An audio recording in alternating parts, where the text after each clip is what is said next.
Hey everyone, it's Don with Don's Field of Dreams cards, coming with my second video of the day.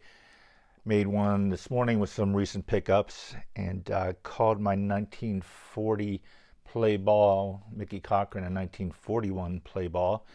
Uh, Obviously, no, one's black and white, one comes in color, and noticed after I posted the video that I had made the mistake.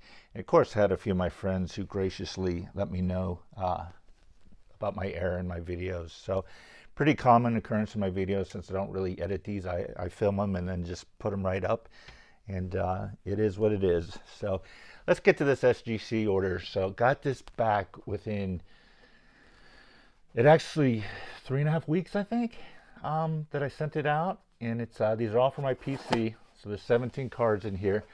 So I do know the grades already because I'm very impatient. If I get a package in the mail, it gets opened right away.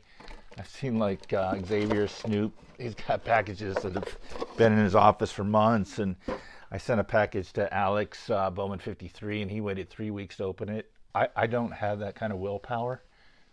Even as a kid around Christmas time, I was always like looking under my parents' bed or in the closets trying to find my Christmas gifts. So I did sort these from the newest card to the oldest, and give a little story of why I got it graded or why I have that card.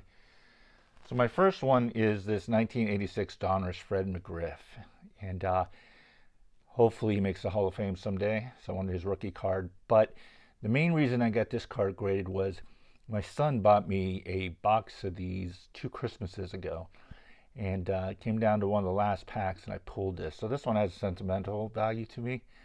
I just wanted to get it graded and keep it in the collection and keep it in nice shape. My 1976 set, I thought was going to be incomplete because of Dick Allen getting into the Hall of Fame. So I bought this card thinking that he was going to be a lock, and we all know he was not. So I've since picked up the Jim Cott card, and now I need the Tony Oliva card to finish my 1976 top set. Ideally, was hoping to get an 8 on this, just because for some quirky reason I'm trying to do this set in the new SGC label with 8 or better. But I do have some 7s in the set, and I'm not going to chase another one. This is fine to be in the set with that grade. 1975 Frank Robinson. You know, for the most part, I don't care about the grades on these cards. They're for my personal collection. I just want them slabbed. But to be honest, if I knew this was going to get this grade, I probably would not have sent it in. And I guess it's the centering, top to bottom. There's a little fisheye down here. But it's still a Hall of Famer slabbed and in nice condition. And I had that in my personal collection. Not sure where I got that from, so I didn't spend any money on that. On the reverse end, super thrilled with this grade. Bought this raw at my local card shop. I know I showed this card when I bought it. I can't remember. I thought I paid 40 for it, maybe. He keeps a separate box of old vintage that he doesn't have in his case, and found this in a box and threw it in, and was very happy with that grade. What do we got here next? So this Frank Robinson, beautiful card. Just thought this was really nice. So many nice Frank Robinson cards out there. And who do we have here? Bill Mazeroski. And pretty much from here out, I think I'm thrilled with all the grades that these cards get. This, again, was just in my personal collection. I pulled it out of a box and thought, boy, that looks really nice. You know, let's send it in, see how it does. And that's how I did.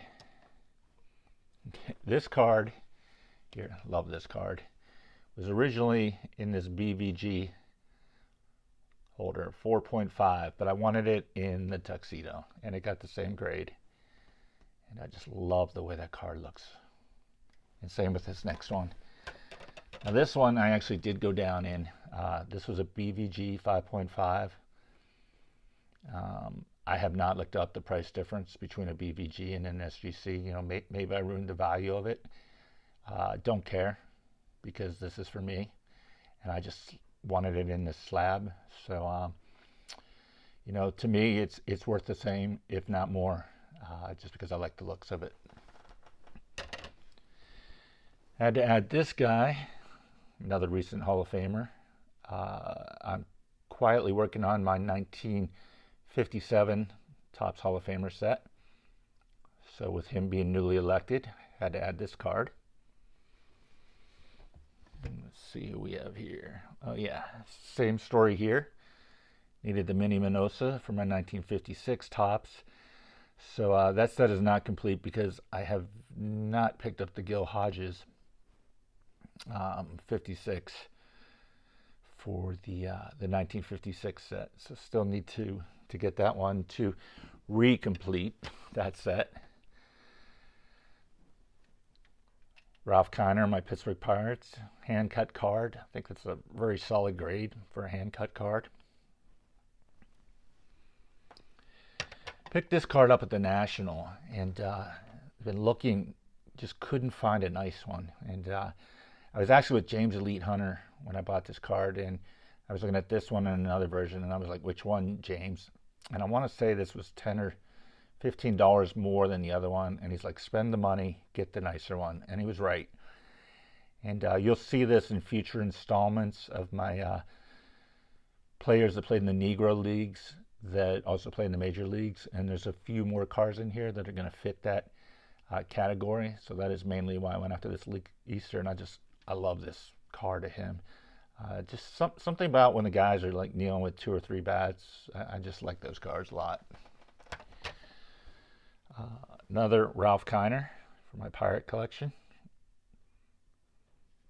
Beautiful card. Love the old Bowman cards. Here's another card for my Negro Leagues to Major Leagues. So I'll be doing kind of foreshadowing here. Some guys I'll be showing later on. So Dan Bankhead will be one.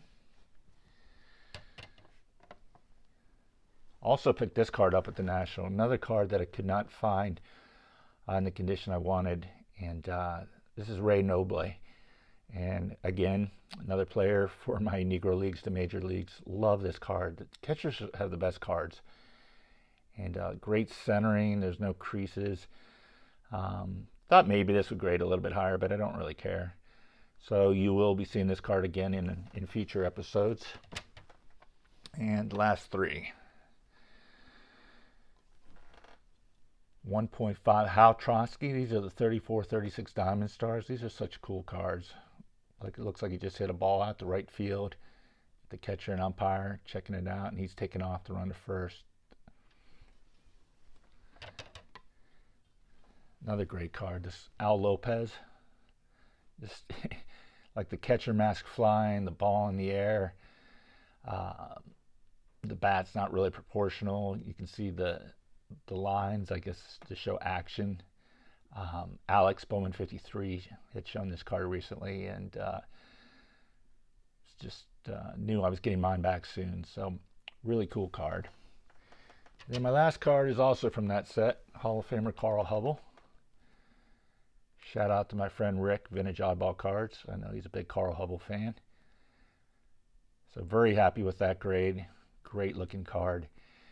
So for me, these are all for the personal collection. So I'm not terribly concerned about grades on them. I just want them to be preserved and documented. And I'm just a big fan of graded cards, and just couldn't be more thrilled with the process of dealing with SGC guys.